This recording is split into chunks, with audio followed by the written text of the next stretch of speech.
Have you ever wondered if you'll ever feel a true sense of self-fulfillment in life? My name's Amanda, and today I'm going to talk about Abraham Maslow's hierarchy of needs and specifically how to reach self-actualization. Many people wonder what self-actualization actually is, and in fact it's something that no person will ever be able to experience the same way as another person might. Self-actualization can only be reached after fulfilling a set of basic needs that we'll talk about later in the slides.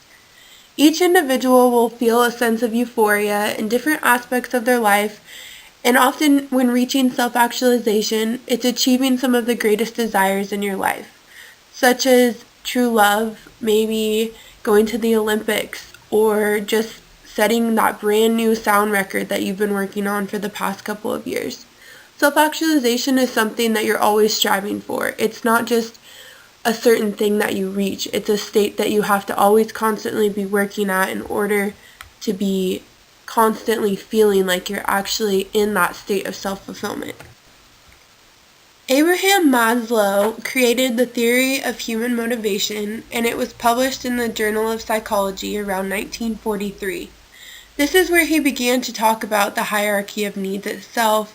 And one of his main points that he always wanted to preach to people was that in order to reach self-actualization, you had to actually fulfill these basic level needs before you could reach up to the next level. And he said that these basic needs are what motivated us to want to achieve the next level. And by fulfilling a lower set of needs, we could end up moving up to a higher thing.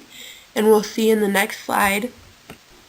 The first tier to the pyramid is physiological needs. These are going to be things like food and water, which are basic necessities of life.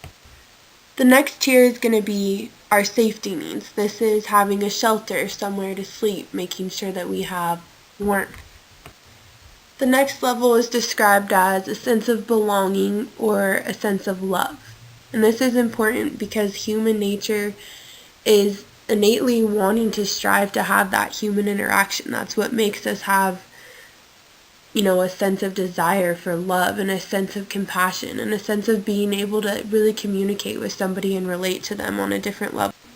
The fourth level is the esteem needs. This is feeling a sense of accomplishment, whether you got an A on that big test you've really been working hard and studying for, or you won your sports event. This is where you really feel like you have a place and people are noticing it. And then we move on to self-actualization. After all of these other needs have been met, and only then can a person reach that state of self-actualization. Self-actualization is often described a little bit differently from each person and depending on how they feel. But ultimately what I would like to really explain is that it's basically reaching your fullest capacity and your fullest ability to constantly be putting your best foot forward, to always be trying your hardest, to have met all of those other needs, and to really feel like you've done something in life and you've tried your hardest and you've put all that you're capable of doing into your life. And that's what really gives somebody that sense of fulfillment and that sense of self-actualization that Maslow is talking about. And even within this pyramid structure, he likes to show that there's kind of three different subcategories. The first two are those categories of your basic needs. These are things that are often very easy for us to meet as humans because there's stuff that's innately driven within us to find food and water, to find safety and shelter. So that's why he calls them the basic needs. Those levels are often pretty easy for most people to achieve in their lifetime. The next is the psychological needs, and this is something that a lot of people struggle with, and what's so fascinating about psychology is that there's a lot of depth of emotion and a lot of different stressors that go into a person feeling like they have a sense of belonging, that feeling like they have a great self-esteem and that they belong in this world. And so these two levels are where people really get caught up and stuck on and they struggle with throughout their lifetime. And this is ultimately, between these third and fourth levels, is where somebody's going to hinder themselves from reaching that self-actualization in that fifth level.